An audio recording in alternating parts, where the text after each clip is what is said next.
And good morning. It's 7:04 on this Friday, January 5th. It's time to head to Studio B for Coleman and Company. Well, hello, everybody. It's a Friday morning. We welcome you to our program, and we welcome everyone listening. We welcome our friends from Wilson Bank and Trust, but in particular one this morning. We have Mr. McDermott, who is President and CEO, and we welcome you this morning, and a good morning to you. Coleman, glad to be here. How's things?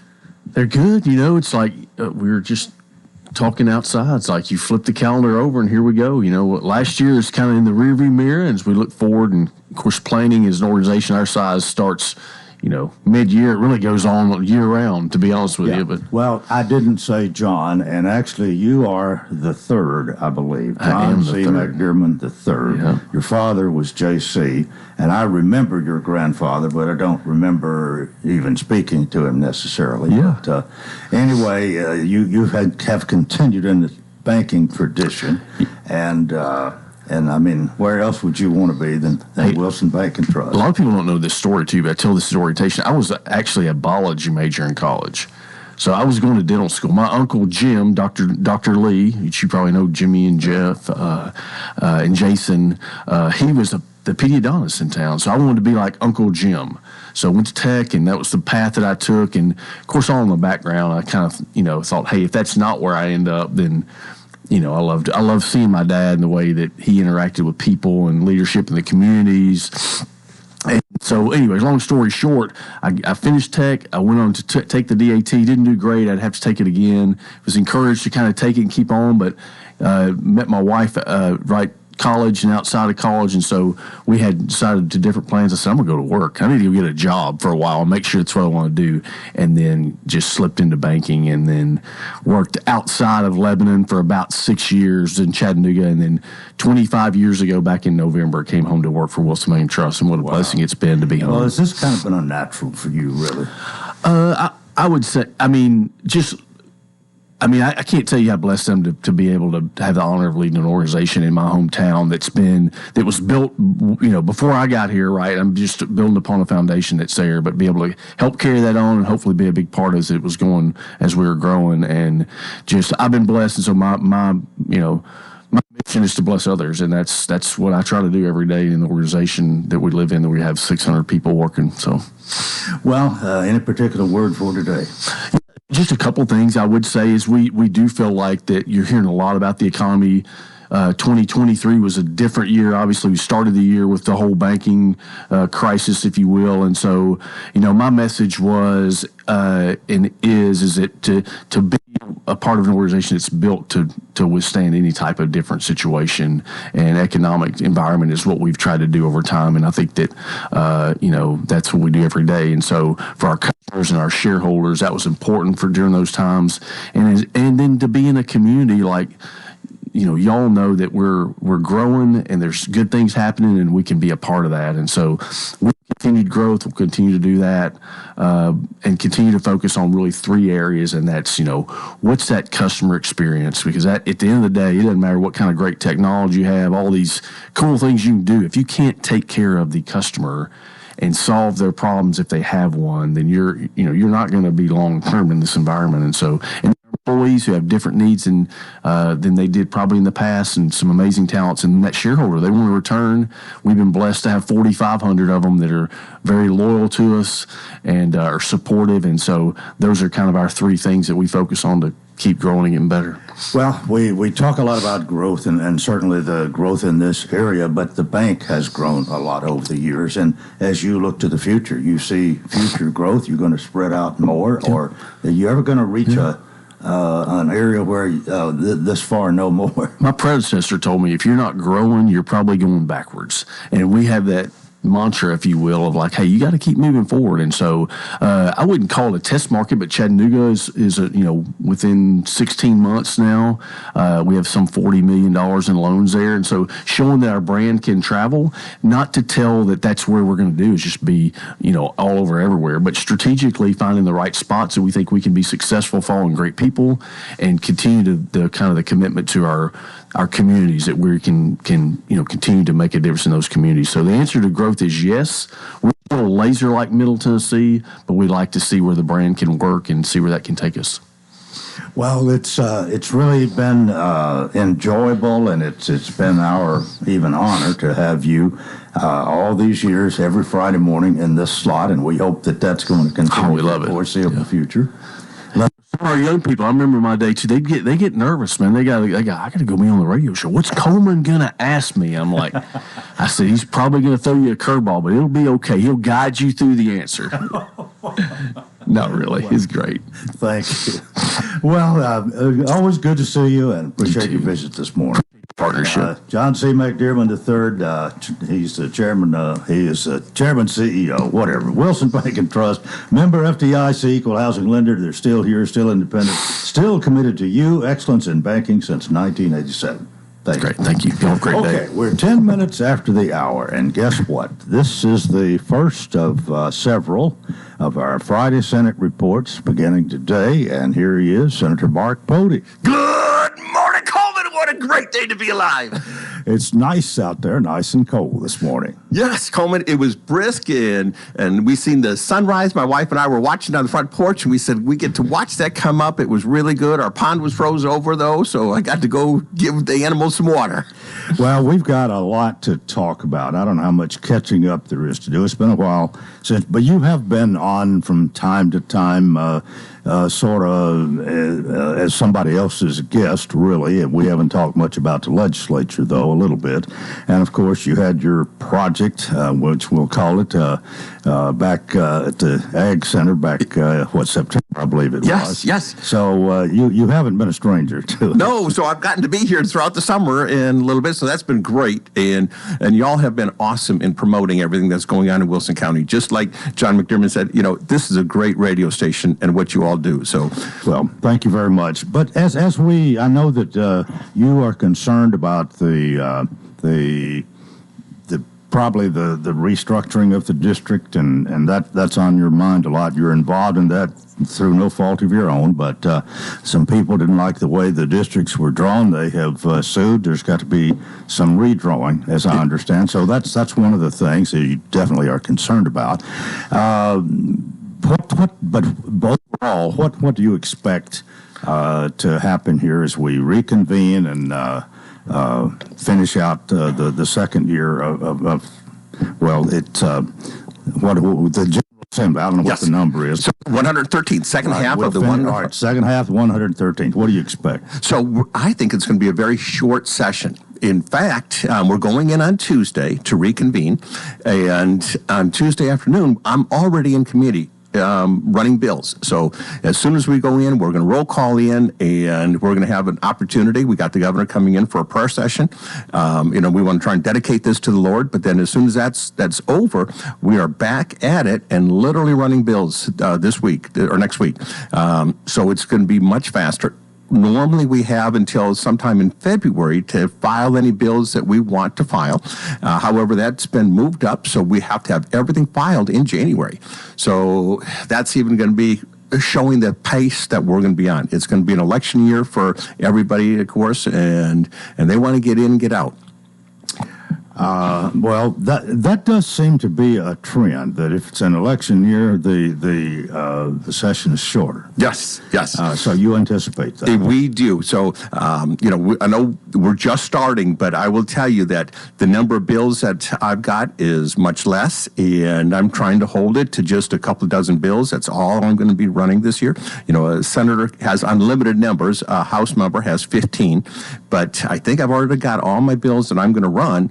And I'm already working them. I'm ready to roll with what we got. You got anything controversial you're going to propose? I've got a couple of bills that aren't too controversial. One of them is the teacher safety bill, and that was even back on the news last night again. It's going to be something that it's totally optional. So if a teacher or school system wants it, they can apply for this.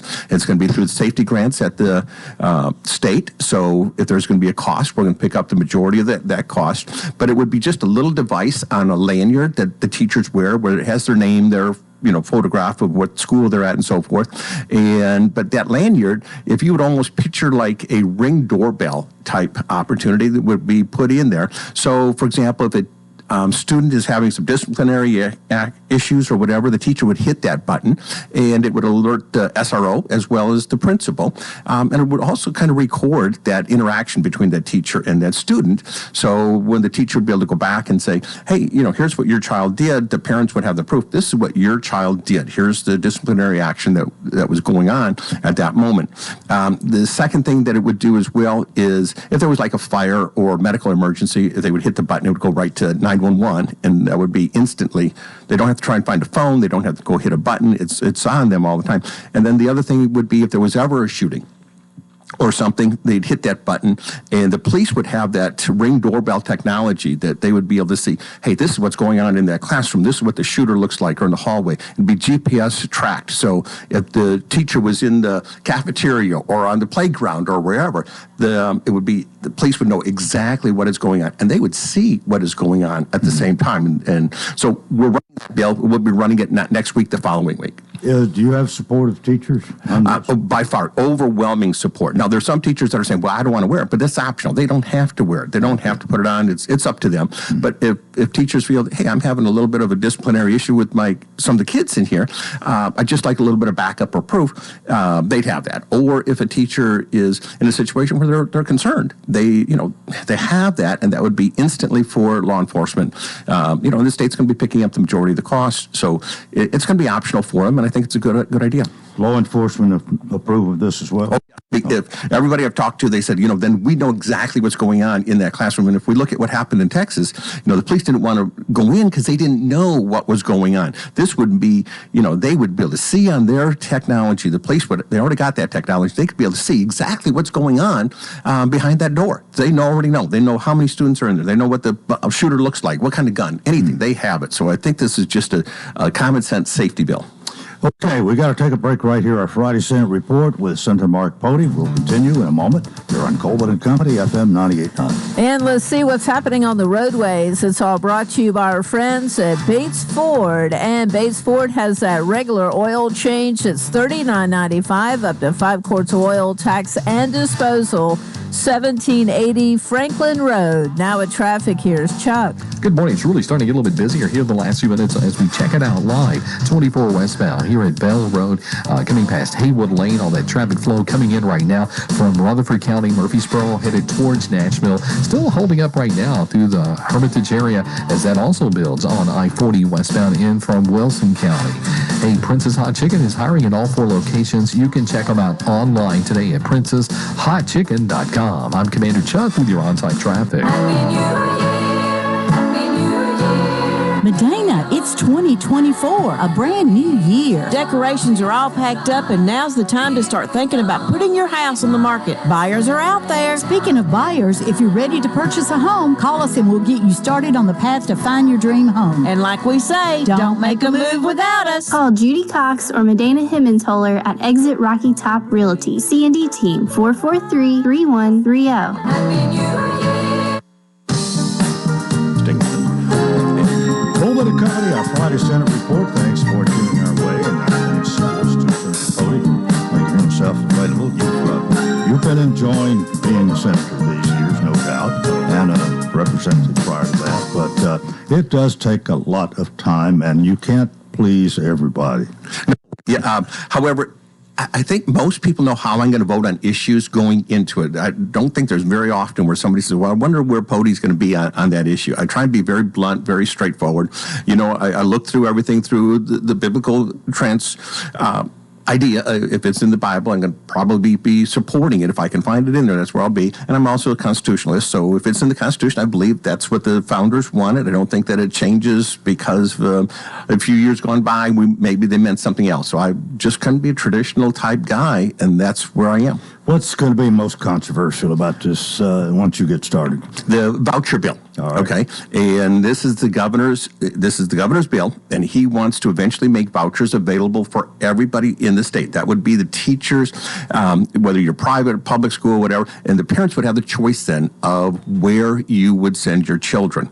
Right now, almost everybody sends theirs to public school, and that's because they don't have any options, because it costs to go to a private school or whatever. This would make about $7,000 available per student to go to whatever school system or educational system that they want. And the parents then would make the choice, do I want to send them to the public school? Do I want to send them to my own private school? Do I want to do something different? That'd be up to the parents, and it's a parent's choice, Bill.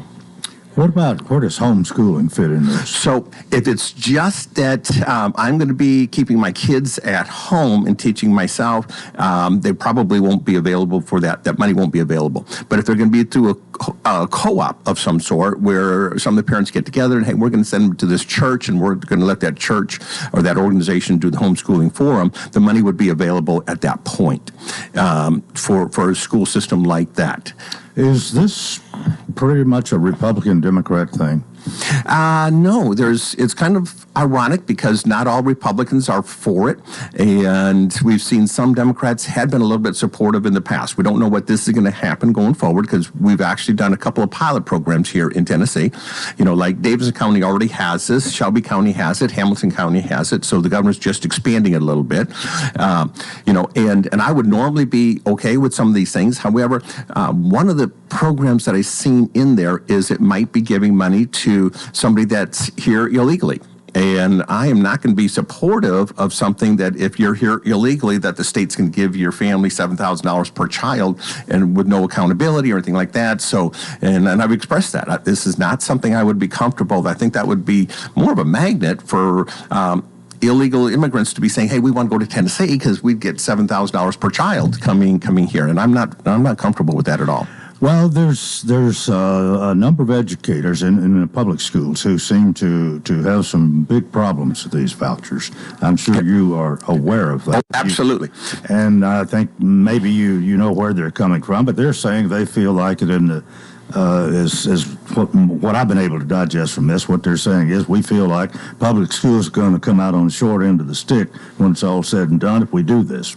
So we have given more money to public schools than in the percentage of our budget it is a huge amount. We've given teacher raises. We've given a lot of things where we're trying to pick up their health insurance. We've given strengthened the retirement programs, health insurance. So we've done a lot for our public schools, and more money going into public schools than there's ever been. What this is going to do, though, this is different money. So it's not taking anything away from public schools. So we're not saying, hey, you 5 students went, so you're not going to get that money. We're not taking away any money from the public schools, but we are going to give parents that choice. If this bill goes through, parents would have that option, but it's a new stream of money that the governor's putting in.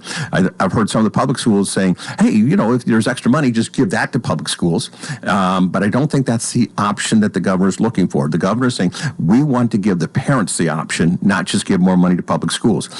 We've got great schools in Wilson County, and the grades just came out, and all of our schools were doing really well here in Wilson County. But on the other hand, if you look at some of the other school systems, they've got F's and D's and C's that their schools are getting, and those parents need a choice. Those parents need to have some options and saying, this school's been on a failing school system for 4, 5, 6 years. Just dumping more money has not helped that school system.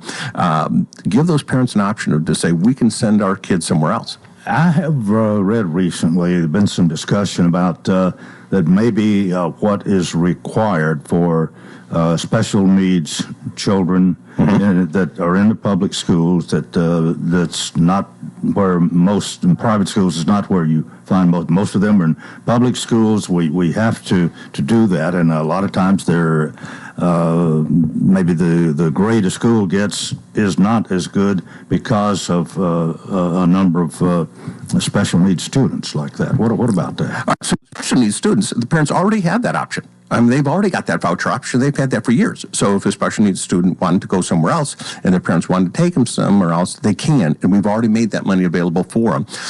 Some of the parents feel it's more It's better for them to go to that school system, and we're not trying to take any money away from those students or from what's going on in there. There's no money coming away from there. Well, that seems to be, from what I've gathered, a hard sell to convince the public school officials that they're not going to be hurt in the long run. I think if we look at it this way... Do you catch that? I do, but that's going to be two sets of money. They're saying, are you going to take money away from us, or can we get that money that's available, that's out there? And if they're saying, we want more money that's available out there, probably not going to happen. But we're not taking any money from what they're currently getting either. And, right now, if we look at the money that's coming, this is about $7,000. This is money that the state's typically putting in. The school system still get the property tax from the locals. They still get all that. That's not going with private schools. That's still staying here with the locals. That's still staying with the public schools. So the public school per child gets a whole lot more money than what we're making available for those on the vouchers. Is this going to be a big part, a lot of time being spent discussing this and deciding one way or the other? Absolutely. Yeah. It is going to be a huge issue. And I have not even seen the bill, so I can't say this is a good bill or a bad bill. I have not even gotten to see the bill yet, so we'll be watching for it. And I'm actually on Education Committee. So when it's coming through, and it's the language that's going to matter of what we're looking for. I don't want to hurt our public schools in any way. We've got great public schools here in Wilson County, and I want to make sure that we're supportive of them. In fact, I've seen a little bit in the budget that there might be a little more money going into the public schools going forward. Okay, we got about 5 minutes left. Time's flying this morning, but I'm wondering about you said you have some bills you're going to others to talk about this morning. So, I've got a whole book I was hoping to go through, as well as my notes. But let me tell you first, we're having a town hall meeting, the first Friday of every month. We're going to be having a town hall meeting at the Wilson County Chamber of Commerce. And, of course, they're turned 100 years old. But we'll be there today starting at 8 o'clock. And we also do the advisory board. So every single week that I'm in session, we have a group of people that get together. And normally we've always had it in Wilson County. This is the first year, though, because now that I'm in Davidson County, I'm going to be having my first advisory boards in Davidson County for a little bit, and then we'll be back to Wilson County shortly, but we're going to be having a month down there first. And I got to tell you that Debbie Stevens, who's my administrative assistant, she just got Employee of the Year for the state down at the legislature, so I want to give a shout out to her. She does an absolutely awesome job. When somebody calls, they don't want to talk to me, they want to talk to her. She gets it done. Well, that's great, and congratulations, Debbie. I think that well deserved. Absolutely. I'm still wondering what's going to happen, and you're wondering what's going to happen as far as the redistricting goes. What's the schedule there? What can we expect step by step here? So, what's happened is this, and it boils down to the Senate number, which I'm number 17. Right. And according to the Constitution, anytime you split a county, all the numbers have to be sequential and numerically in order. So in Davidson County, all the other people that are senators are 19, 20, and 21. So if you look at 17, it goes 17, then blank, 19, 20, and 21. So I'm numerically not in order. So I'd have to be number 18. And if they just switch my number to number 18, I would be in numerical order, and that would satisfy the courts and satisfy the Constitution. But that would put it where I'm up for re-election right now, rather than in a couple of years from now, I would be up for re-election this year. What do you think's going to happen? So the Supreme Court in Wisconsin just looked at the exact same type deal, and a week ago they just ruled that they said that they had to renumber and they had to redo all the redistrict everybody again in Wisconsin. So that's going on right now. That was a Supreme Court ruling just came out. We're in the Supreme Court in Tennessee, so it's a different Supreme Court. And they've agreed to hear the case. We've lost in the original case. We lost in the appeals. We're in the Supreme Court now. We don't know what's going to happen. The issue is this is not new. It was done by the Democrats in 1990. They did the exact same thing. And in the year 2000, they did the exact same thing. So when the Republicans did it, they said, listen, this is precedent. It's been going going on this way in Tennessee for decades. And the courts have said, well, just because they did it, nobody challenged it at that point. So we're not going to say whether that was right or wrong. We're just saying it wasn't constitutional when they did it. And we're saying, well, the precedent is that they've done it for decades, and we just wanted to do the exact same thing. And the courts are saying, no, technically, constitutionally, it's incorrect, and that's where the rub is coming in at this point. And we got to see what the Supreme Court's going to rule, whether they're going to say you got to go back and refix everything, or it's going to be okay for this time, and we got 2 years to fix it. We just got to wait and see what their ruling will be. We've got 2 years to fix it? We don't know what they're going to say. They could say it's got to be instantly fixed, and I have to be up for re-election this year. The courts are going to hear the case, and they didn't tell us when. It'll be sometime this spring. We just don't know when they're going to do it. But I got to be prepared to run for re-election, and that's why I told my wife I am out every single day, every single night, going to every single thing I can to meet where everybody I possibly can. Well, this is you're in an awkward position. Yes, yep. I can't even tell you because they could redraw the lines even. So I could end up with a different area. I've seen where I could go back to possibly Cannon County, possibly even Bedford County. I could be up in Charlestown County. We don't know what this is going to actually look like, so they could actually redraw the lines where I am. Well, as we say, stay tuned, I guess. That's exactly right. Well, wait 30 seconds. Anything you want to say before you go? Yes, I've got to just tell you that Coleman, we're looking at our budget, we're looking at everything, and the numbers are down a little bit, but of all the places to be, we can be proud that we're in Tennessee. We've got some of the best financials in the whole country of what we've done. We prepared, we put money aside for the rainy day fund, so we're in good shape. A lot of times people say, well, why have we not spent more to help more people or whatever? It's because of days like this when the revenue's not coming in that we are here. We don't have to make cuts. We can keep performing what we promised we'd do.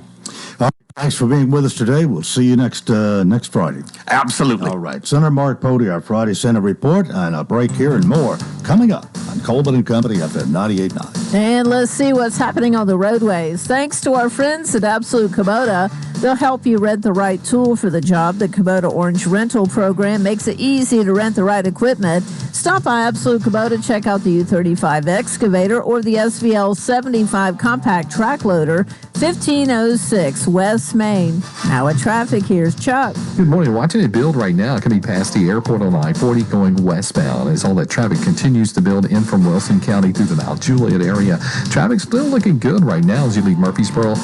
Rutherford County headed up through the Hickory Hollow area on 24 going westbound, starting to build at times northbound on 65 up through Williamson County from Franklin into Brentwood. Hey, 24/7 reliable crane and rigging services here in Middle Tennessee. Yes, it's Tomahawk Crane and Rigging.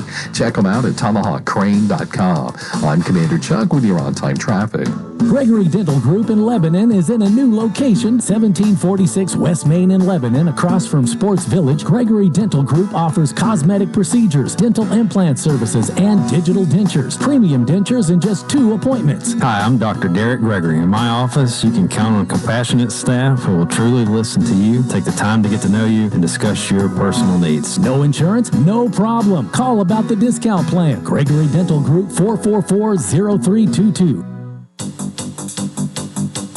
As we go through your Friday, mostly cloudy skies at high of around 50. Overnight showers increasing after midnight, that low down to 35. Showers look to last through your Saturday morning and pick up again for Saturday night. This weather forecast is brought to you by Walker Auction and Realty, professional auction and real estate services. Get top dollar for your home, land, or personal property. Log on to MikeWalkerAuctions.com. They know auctions. That's a look at your forecast. I'm Stormy Clausen.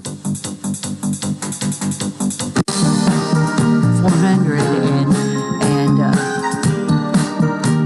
We continue. Welcome to part 2, Coleman and Company on a Friday morning. Let me introduce 2 members of the C&D team, Exit Rocky Top Realty, and I'll give you 2 guesses as to who the 2 are, and I don't think you're going to miss a beat here this morning. First 2 don't count. We have Miss Judy, we have Miss Medina. Good morning. Happy New Year. All right. It's Judy a new Cox, Medina Hemmentoller. They're 2 of the greatest on the C&D team. 1330 West Main in Lebanon. Great people, great service, people you can trust. How's it going? Oh, it's going great. I'll be glad when like Monday comes. I feel like Monday things will go back to normal. It's kind of been, you call somebody, they're still out for the holidays. Yeah. So it's like, when is the holidays going to be over? So we need to, this time the way the holidays fell, it's kind of like an ongoing holiday even into the new year. So Well, we even got 2 days off here. Monday I know, I and couldn't Tuesday, believe both that was weeks. great. Yeah. But you look all brand new, Coleman. You're brand new. But with the schools going back too, when the schools don't go back yet, everybody's still holidaying. So it was kind of like normally the January 2nd, you go back and you start working and getting everything done. Well, nobody's there where they're supposed to be. So it's kind of like, all right, I guess we'll play too. Your sentiments too, Medina? That's exactly the same sentiments. You start on a Monday, you feel like, okay, I'm starting brand new. Let's get this week underway. So you can't wait till Monday comes. Yeah, I think Monday, all the pieces will start to fall together again. The world will be normal. Turning normal. All right. You got a lecture for us this morning? Well, no, but I was going to let you. I was going to lecture. That kind of sounds Well, bad. I know. like that. If you're a professor at Cumberland and you lecture your students, this is like your opportunity to lecture people about real estate. That's right. And that's something I was going to say. A lot of people we run into say, I wish you would talk about this, or I wish you would tell me about this. Yeah. So if you've got a topic or a concern or a question about real estate that you want us to talk about, give us a call at the office and tell Pam, our secretary. She'll be glad to pass it on to us, and we can talk about different things. Because we had a lady that was selling her house by herself, and her neighbor was going to buy it, and she was all excited and called us. She said, "What do I do?" And I said, "What do you mean?" She said, "Well, I just was going to put my house on the market, but she's buying it, and I don't know what to do." And I'm like, "Oh." And I said, "Did you ask them this? Are they going to do this? Are they going to do that?"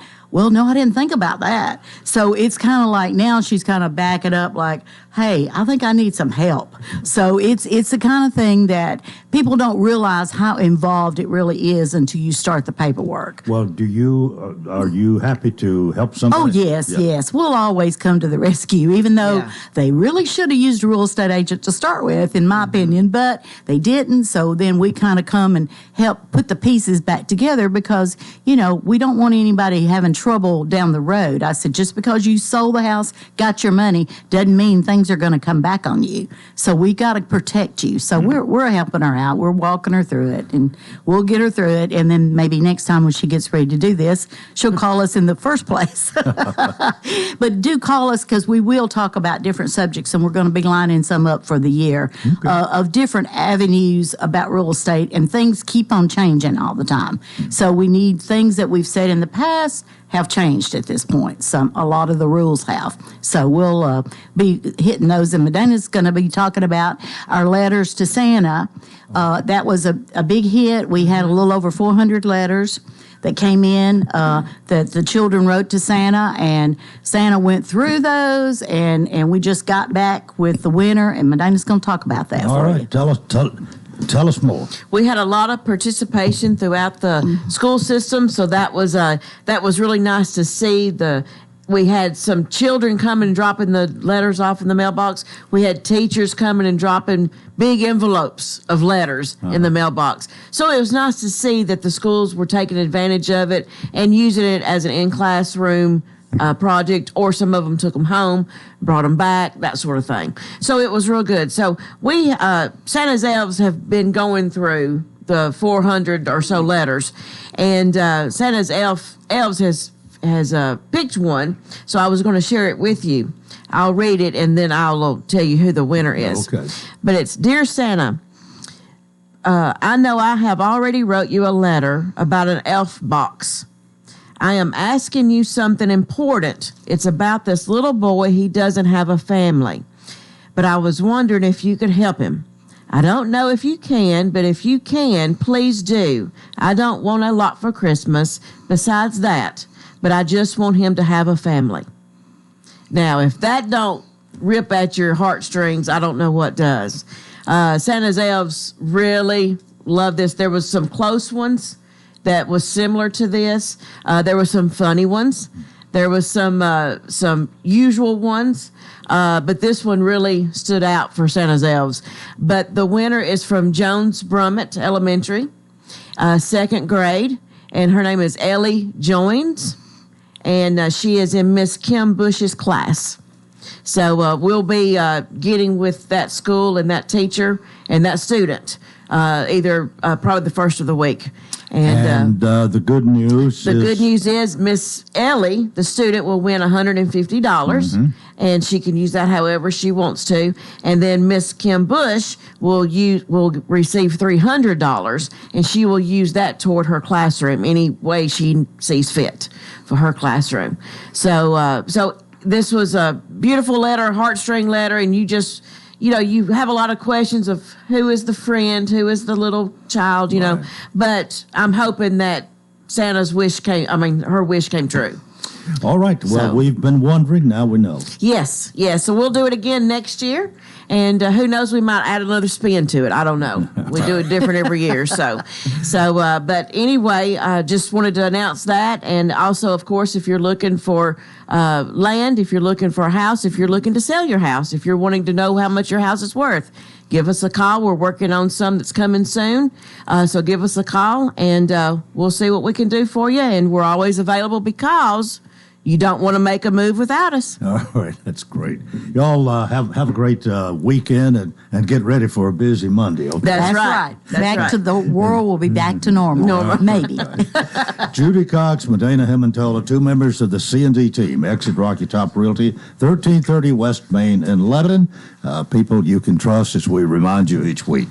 Okay, this morning I want to welcome a couple of friends from the Chamber of Commerce who are going, well, actually we got three friends here.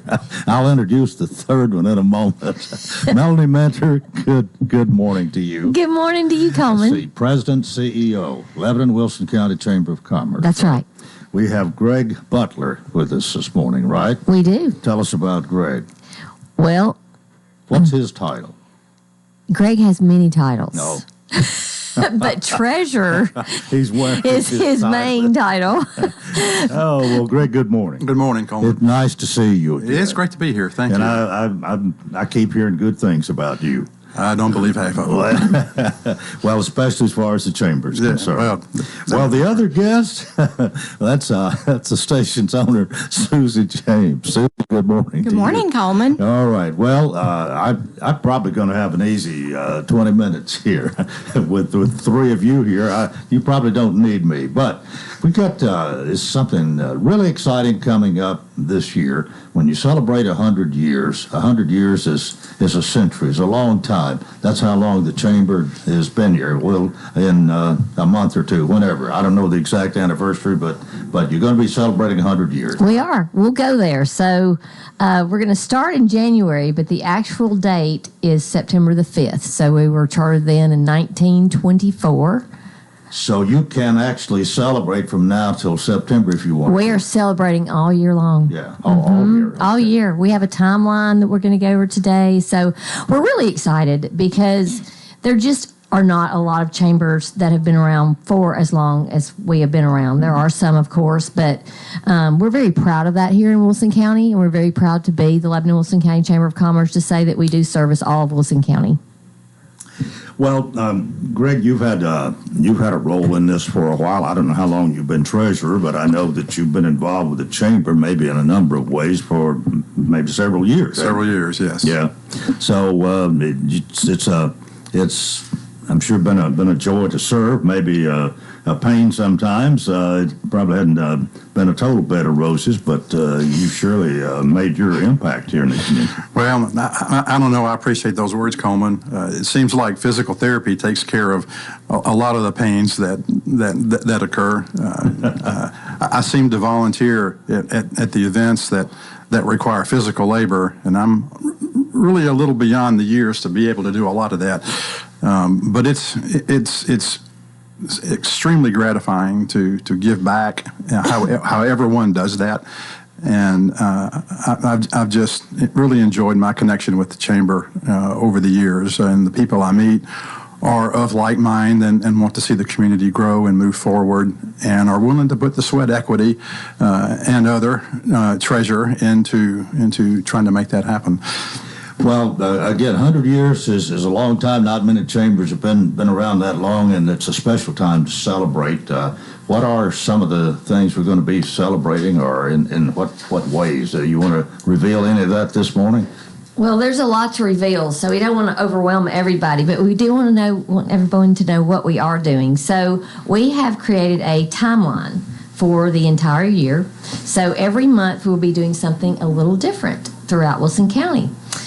So we formed a 100-year committee at the beginning of 2023 in January, and so that committee is helping with the celebration, which is actually in January, on January the 25th. So we'll talk about that in a minute. But we also formed a committee for the magazine as well, and so that's why, especially Susie and Greg are here today, because they've been a large part of the magazine that we have put together for the community. It is a special edition because it is our 100-year anniversary. Well, Susie, talk about that a little bit. And knowing you as well as I do, and I think I know you quite well now after 30 years. I think they picked a good one to help in this endeavor. Well, thank you. As you know, we joined the Chamber the week before we even went on the air here 30 years ago. So I'm a firm believer in the Chamber. There's been years I've been more involved than others, but I've been on the board. I have been the treasurer, just an original ambassador. Yeah. You could be the treasurer again. No, thank you. I think you remember my answer when you said that. I knew that was coming. Yeah. No, I'm not looking for that. You're doing a great job. But I think one reason I was pulled in is I have access to a lot of old photos, and I have a lot of old memories, old knowledge, long-time knowledge. But the photos from Alan Berry, who was Bill Berry's father, from the 1940s, there are some of those that are included in the magazine. And then Bill Berry took numerous photos. A lot of them are included from mid-40s through the 60s that are his. So that was my contribution, really. Okay, well, it's already reached that point where we're supposed to take a break, and if MJ is ready, she better get ready here, because it is time to take a break, and you are listening to Coleman and Company, FM 98.9. And let's see what's happening on the roadways. It's all brought to you by our friends at Bates Ford and the Works Vehicle Checkup. They'll make sure your vehicle is ready for any road. $59.95 up to 5 quarts oil, tax and disposal, tire rotation, and safety check. 1673 West Main. Now at traffic, here's Chuck. Good morning. A little bit crowded at times here on 65 South at Trinity Lane. Watching it pick up on Vietnam Vets as you make your way through Hendersonville westbound on Vietnam Vets all the way up to Conference Drive. Still holding up right now. 24 in from Rutherford County, Murfreesboro. As you get onto 24, they're headed up through the Hickory Hollow area towards Nashville.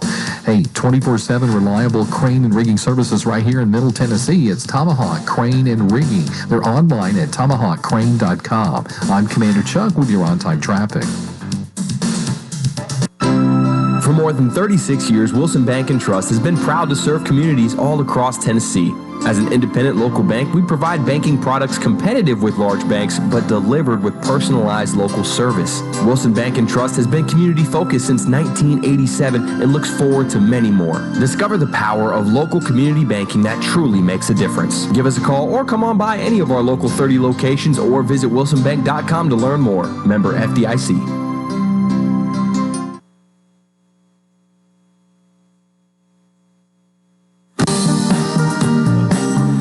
Company, thanks for joining us here on this Friday morning. We're featuring the 11 Wilson County Chamber of Commerce, and again, we have Melanie Mentor here. We have Greg Butler, who is the treasurer, and Susie James, our own Susie James, who's part of this committee for the 100-year recognition of the Chambers, with us this morning. So, what else? Where do we want to go from here? What's next? Greg, they're pointing to you. Oh, pointing to me. Well, one of my roles, Coleman, in the celebration and putting the magazine together, I guess that I selected for myself was to read as many of the minutes of the board of directors over the past 100 years that I could possibly read. I read hundreds of pages. Well, I'm just thinking here, if you've been 100 years and you meet once a month, that would be 1,200 sets of minutes. There were a lot. Yeah. There were some I couldn't find, and I know we have them. I just ran out of time to be able to locate them. But for me, it was not only some interesting things to read about, but some interesting people to go back 100 years. All the above. Yeah. It was extraordinary because you get a flavor of what was happening in the world, in the county, in the city at that time from the beginning. There were several recurring themes throughout the years that I thought was interesting. One was that it was a struggle to accomplish a break-even or better financial position in the chamber. Many years. So that was always present. But the other topics that occurred frequently in 100 Years of Minutes were Town Creek flooding, traffic through the square, and parking on the square. I mean, some things never decade over decade over decade, and they have been getting better, in the last few years. So that's also been recognized. Well, I'm thinking here of history a little bit, and we heard of the Roaring '20s, and things were going pretty good for till the Depression. What, about 1928 or 29, and then the '30s probably were not so great. The 30s weren't great, and then in the middle 40s, with World War II, right? Things were different then, everywhere, plus here. Was there much reference to the maneuvers being here for those 2 or 3 years? The one reference that I remember actually was that the Army Command was considering moving the wives and children that had also been located here with their military husbands somewhere else, and the chamber got involved in that and made a play and asked the county to be more accepting of the non-service family members, so that they wanted to stay, could make a voice to stay, and did stay. Is some interesting reading maybe when World War II ended in the late 40s and early 50s? Yes, there were. I think our WEMA was called the Civil Defense or something similar back then. I remember that. But they talked about preparation for potential World War III and how to prepare for that appropriately. I mean, it was, you name it, it was captured in some form or fashion.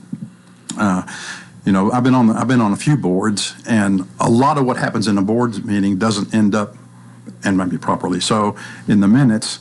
But the minutes that were kept over the last 100 years by the chamber, it was a great read. It was really a great read. Well, are they preserved well? Yeah, that was about 70 or 80 years worth are in books and bound. The rest of them will be when I can get back on that project, but they're in file cabinets. Well, Susie, as far as the pictures go, you've been greatly involved in that, and I've heard a little conversation with you and MJ on some mornings here about some of the adventures you've had. Yes. You want to expound on that a little bit? Well, I think when you get your copy of the magazine, you'll be able to look through those. Melanie has such a lengthy timeline of events. Maybe we should get back to her and let her review some of those. Whatever you want. No, that's fine. Just a few things to note before we leave the magazine to talk about it. Because first, it's very important that everyone come to our celebration on January the 25th, and that will be at the Mill at Lebanon, 5:30, 6:30, cocktails, dinner. But it's going to be a little different, and we'll talk about that at the very end because I want to just bring that up just to get some interest with people. But it's going to be different than it has been before because there are so many things that have occurred over 100 years that we really want to celebrate. But for the very ending of the magazine, or just to kind of talk a little bit about it, we talk about the charter members who are Cumberland University and the Lebanon Democrat. So they have been around for a long time and supported the chamber. We have notable names, so there are people that we want to recognize, and we've recognized those in our magazine as well. So, of course, all of our lifetime member awards, we've had those for 100 years, and since 1978, actually. We had our two foundational leaders. Special recognition, Laura Bentley. She was secretary 1967 to 1970, and executive director 1970 to 1991. And then, of course, Sue Venata, executive director, and then title changed later to president and CEO, and she was president and CEO and the director from 1991 to 2014. We also have chamber locations that are in our magazine. We also talk about Lebanon, Mount Juliet, Watertown, Gladeville, and then all the mayors have something to say about it. So also we highlighted 50 plus members, and then also families that had long-time businesses with generations that made an impact on our community throughout Lebanon and Wilson County. So those are some things that people can look forward to with the magazine, but we really wanted to talk about that today. Now, this is going to be something so many people I envision are really going to want a copy of.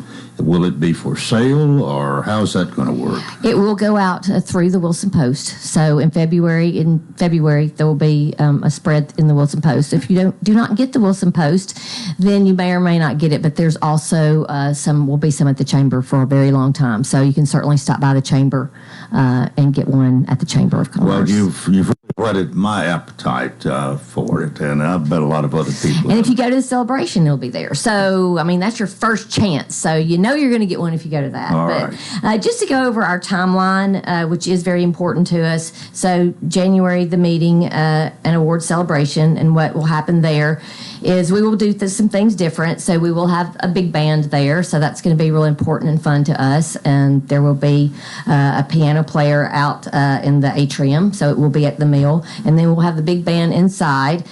So we're going to change it up a little bit. We're going to do a member recognition, lifetime member recognition. We'll do a past executive director, chairman, and past president walk. So you'll also hear just a little bit from the new chairman of the board, which is Gerard Coggins. So he will be there as well. And then you'll also hear from our past president, Wes Dugan. But that's what's going to happen. And that's what's really happening in January. We really want everyone to attend. Hopefully in February or March, there will be an unveiling of a mural. So we will kind of keep that a little close to us right now to let you know. We will be back on to talk about that a little bit more. February will be We Love Our Members Month. So we'll register for 100 member visits. So you'll be able to do that online. Of course, we'll visit any business that calls us and wants to visit, but it'll be kind of special to be one of the first 100 to sign up. March, we'll have a membership event. So we'll do a big membership event from March the 4th through the 7th. And that will be... we'll have people in to come in and join the chamber, so we're really excited about that event. We want people to be a part of us if they are not, because it is our 100 years. Also in March, we will be going to the different, there's been nonprofit networking breakfast celebration. So they will have that, and then we'll have our chamber 100 years on March the 14th. April, we'll do a mixer and an after hours at the chamber, and we'll have a tour of the chamber office. You will be able to come and look at all the things and all the archives, and where Susie and Greg have been upstairs and really enjoyed looking through all of the information that we have. I think I just removed it from my office. That has been in there for quite some time because we've really taken a lot of time to go through all the information. So we're really excited about that. We want everybody to come to that. In May, we'll work with Mount Juliet. So I've been talking to Mount Juliet, and we will be doing some type of proclamation over there with Mayor Manis. And then we'll also be having an event over there in Mount Juliet. So we want to thank them for having us over there. There will be Small Business Week, so we'll celebrate that in May. In June, we will be at the Nashville Super Speedway, and we will have a recognition on the 28th for the truck race. So we're really excited about that. So we'll be recognized at the Super Speedway. In July, we'll go over to Watertown to their jazz festival, and I've talked to Mayor Mike Jennings. We'll do some sort of proclamation over there as well. And then also we'll do the back to school. So we'll do something through education. In August, of course, we are with the Wilson County Fair, Tennessee State Fair, and there's also a big surprise. There'll be an unveiling at Fiddler's Grove there. So we'll kind of keep that close to our hearts right now too, but as things go on, we want to keep telling all the things that we are going to be doing throughout the year. September is our Charter Day, September the 5th. That will be the City of Lebanon proclamation. It will be at Cumberland University, so that is one of the charter members, and we will be hosting that there. We'll do our Industry Appreciation Month. We'll be at Glade Fest. In October, the Taste of Wilson County will be an extra special event.